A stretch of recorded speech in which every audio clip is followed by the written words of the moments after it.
নমস্কার।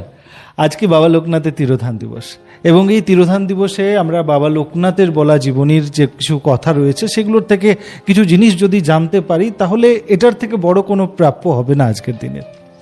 তো একটা জিনিস আজকে আমার মনে পড়লো যে আপনাদের সাথে শেয়ার করি। বাবা লোকনাথের কৃপাতে যদি ভালো লাগে তো অবশ্যই 2 মিনিট চ্যানেলে থাকুন এবং শুনুন। শুনতে গেলে জীবনের অনেক যে ধোঁয়াশাগুলো আছে সেগুলো পরিষ্কার হয়ে যাবে, ক্রিস্টাল ক্লিয়ার হয়ে যাবে। দেখুন, জীবনে বড় মুশকিল আছে এটা যে আপনি যাকে না পছন্দ করেন, যাকে আপনি ভালোবাসতে পারবেন না, যার হাজার খারাপ জিনিস আপনি জানেন, সেই মানুষকে অনেক বেশি আপন করে নেওয়া। যাকে আপনি ভেবেই নিয়েছেন যে সেই মানুষটা সত্যি আমার উপযোগিতায় কখনো লাগবে না, সেই মানুষকে আপনি কখনো কাছে এনে তাকে ভালোবাসতে পারবেন না।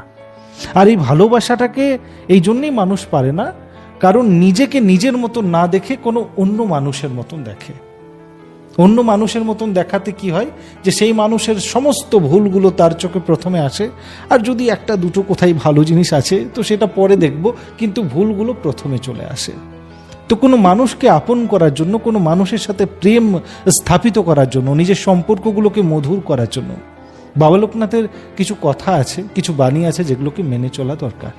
বাবা লোকনাথ এক স্থানে বলছেন যে যদি তোমাদের ইচ্ছা রয়েছে যে ভগবানের সাথে সম্পর্ক ভালো করব, ভগবানকে ভালোবাসবো, ভগবানের সাথে যে আমার প্রেম রয়েছে সেটা প্রকাশিত করব, আর মনে যদি এটা ইচ্ছা আছে যে ভগবান সেটা বুঝতে পারুন, তাহলে সর্বপ্রথমে কাজ এটা তোমাকে করতে হবে যে তুমি নিজের পরিবারে যারা আছে তাদের সাথে ভালো প্রেম করো, তাদের সাথে সম্পর্কগুলো ঠিক করো। কারণ পরিবারের যদি সম্পর্ক না ঠিক থাকে তাহলে তুমি ভগবানের সাথেও সম্পর্ক ভালো করেও কিছু হাসিল করতে পারবে না। তো এটা হবে কি করে? যখন তুমি পরিবারের সামনে যাও, কিছু মানুষের হাজার ভুল দেখে নাও যে আচ্ছা এই মানুষটা আমার সাথে এরকম ব্যবহার করেছে, বা এই মানুষটা আমার কাছের মানুষের সাথে এরকম ব্যবহার করেছে, বা এই মানুষের হাজারবার বলা হলো যে এই কাজটা করিস না, কিন্তু তাও করেছে, তাও ভুল করছে। এরকম মানুষ আছে যারা রীতিমতো কিছুদিনে নেশা করছে, আপনি মানা করছেন, কাছের মানুষ শুনছে না, কি করবেন? তো তাকে ভালোবাসা তো বড় কঠিন হয়ে যাবে। তো বাবা লোকনাথ বলছেন যে তোমার যে স্থূল শরীর আছে তার দৃষ্টিকোণ থেকে যতবার তুমি দেখবে অতবার তোমার দৃষ্টি ধোঁয়াশা হয়ে যাবে। তোমাকে নিজের স্থূল শরীরের থেকে উপরে সেই সূক্ষ্ম শরীরে